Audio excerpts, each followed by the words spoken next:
I bet you're always like every other hunter out there that hunts in the cold weather, and you're always looking for a better way to keep your feet warm. Well, I'm gonna give you some tips on how to keep your feet warm and stay comfortable in the woods, so hopefully you can spend more time out there and kill that deer you're after.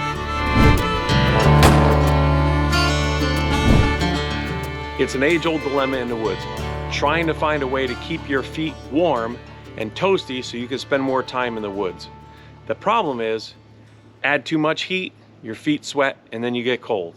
Not enough heat, your feet get cold. And it's this repetitive cycle. But over the years, I found some ways, and I want to give the tips to you guys to help you be more comfortable in the woods. Now, everything I talk about today, I am going to put links to that in the comment section and also the description of this video, so you can go and purchase for yourself the stuff that I'm talking about. So let's start off with the main problems you have in the woods. Number one, keeping your feet dry. Number two, keeping your feet warm. And they kind of go hand in hand. So for me, I do a lot of hunting on state property where it requires me to do quite a bit of walking. And if I buy really thick, heavy boots, my feet are gonna be all sweaty by the time I get to my spot, and I'll never keep them warm all day no matter what I do. So I have a little bit of a layering approach to what I do with keeping my feet warm. So number one, I use this dead downwind boot powder. This stuff I put on first on my feet underneath my socks, and that's gonna help me keep my feet dry, which is what one of the most important thing is when you're out in the woods. So put this on your feet underneath your socks. You can also put some inside the boot too if you want to. It helps absorb moisture, but I mainly put it on my feet, and then I put my socks on.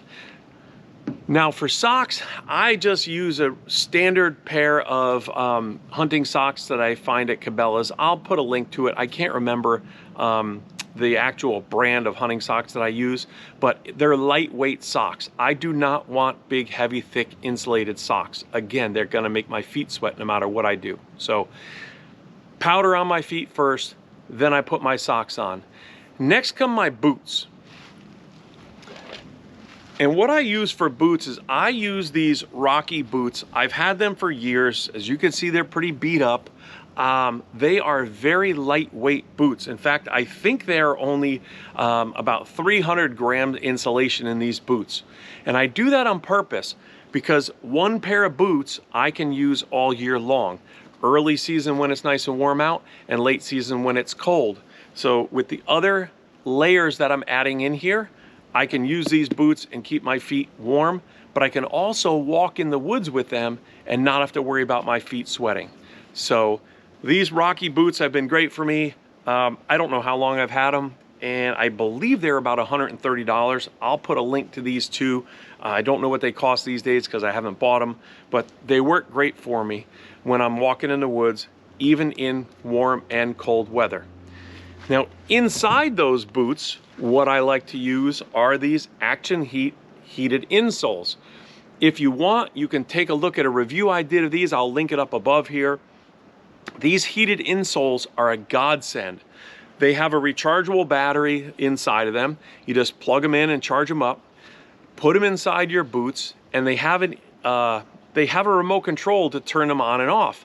So you can put them inside the boots, leave them off, hike where you're gonna go to hunt, and once your feet start getting cold, hit the remote control, turn these on, and they will warm your feet up, and they work great. Now they're a little pricey. I think they were about $125 or $130. I can't remember exactly how much they were, but this is my third season using them, and I absolutely love them.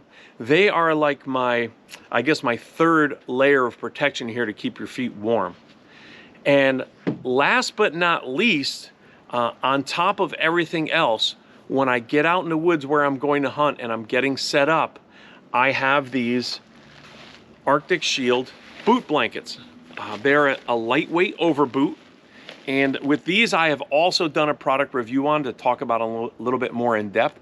I'll link that up above there. And I'm also going to put a link to these in the comment section and the description if you're interested in getting them. But they are very lightweight. They fold up and collapse easy, so you can even stuff them in your pocket if you want, but I carry them in a backpack that I usually take when I'm hunting. They are insulated. They have a zipper on the back to put them on your feet. They have a drawstring on the front. These are pretty beat up because I've had them for maybe 8 or 9 seasons now, I think. I'm getting ready to probably purchase another pair soon. But once you put these over top of a lightweight boot, they have a nice shell on them, which is pretty quiet, but it's a nice shell that blocks the wind, so it insulates your foot. Once you turn on the heated insoles inside your boot, you have the boot on and these over top of it, your feet are gonna stay toasty warm. Now, where I hunt here in the Northeast, I'm usually at the coldest, hunting about 10 degrees out. So if you're hunting any colder than that, maybe you've got some other ideas. Comment below if you do, because I'd love to hear it. But for me here in the Northeast, I'm normally hunting between 15 and 25 degrees. And this little system I came up with, the layering system here, has been a godsend, and it's been fabulous. I fine-tuned it over the years, and this is probably my, I don't know, 3rd or 4th season that I finally got it figured out and I can be comfortable in the woods. So hopefully you learned something. I hope that you think these products, like them as much as I do. If you're interested in buying them, check out the links and go get them. I hope your feet are comfortable, and I hope that you can spend more time in the woods and tag that big buck you're after. And of course, I wish you nothing but tight lines and short blood trails. Thanks for coming along, and I'll see you in the next video.